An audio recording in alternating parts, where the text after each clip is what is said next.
So my name is Eleanor, and I applied to university for a course which was history and German, and I applied at the universities of Oxford, Birmingham, Durham, Sheffield, and Nottingham, and I did it through a system called UCAS. Um, it was sort of an online system where you get sort of your own UCAS page, and you have to fill in all your information and where you want to go, and then the universities contact you back through UCAS.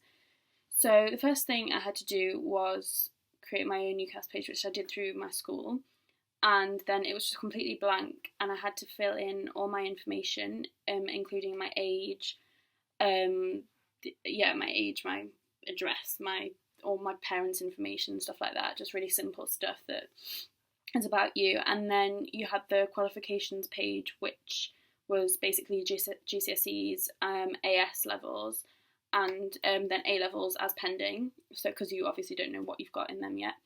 And they also included extracurricular stuff, so stuff like music grades, and like sport achievements and drama things, all to make you look more impressive.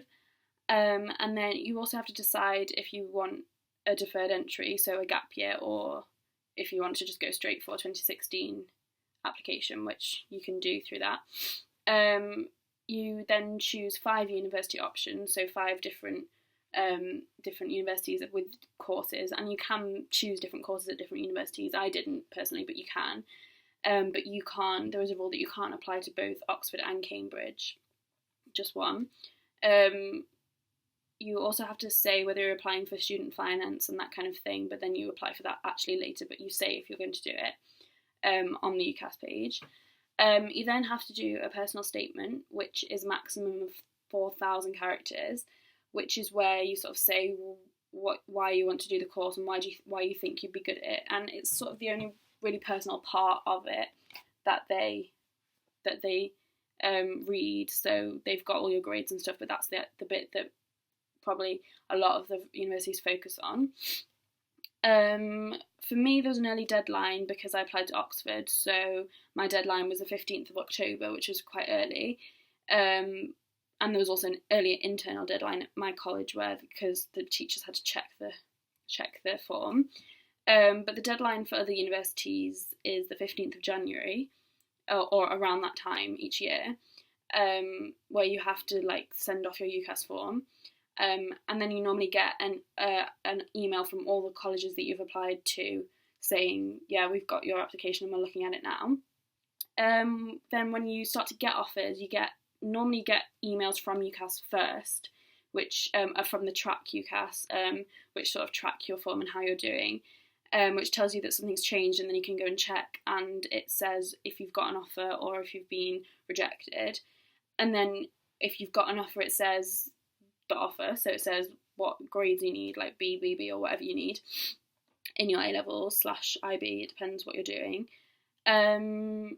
So yeah, you get that, and then you get follow-up emails from the actual university, like saying, okay, so you've been accepted into this university, come to post off for open days or whatever.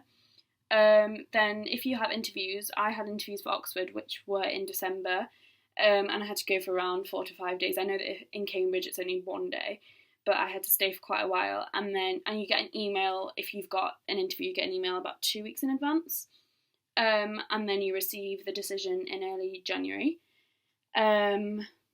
If you receive decisions from all of the universities by the 31st of March, you then have to reply on UCAS by May the 4th, and you reply with a firm and an insurance. So that's like your firm university is Durham and your insurance is Birmingham. And if your uni has to reply by the 5th of May, and then you have to reply by the 8th of June. And applications received after the 30th of June go into clearing. So if you haven't got any other offers, you can go into clearing for another course. Then A-level results day is on the 18th of August, and then you have to decide which ones. If you get your offer for your firm, then you can go there, and if not, you go to your insurance, and then however, for courses like vet science, medicine, and dentistry, you can only have 4 options. and you'll most likely have interviews for all of them.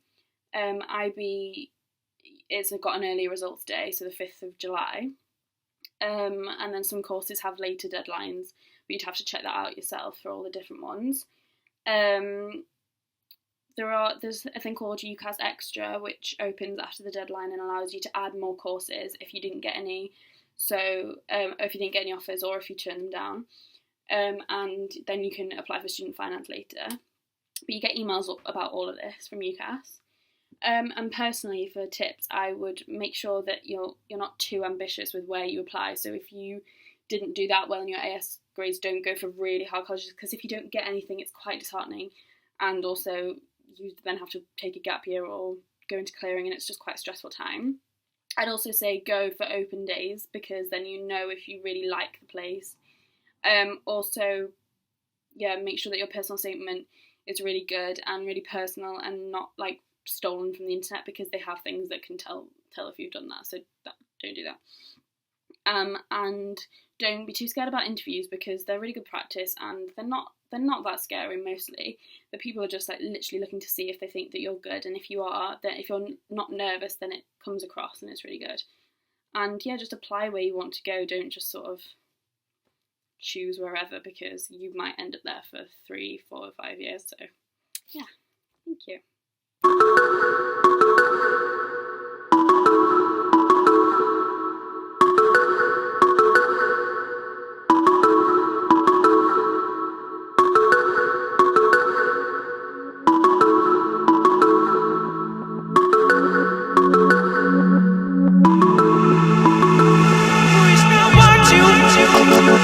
Want you.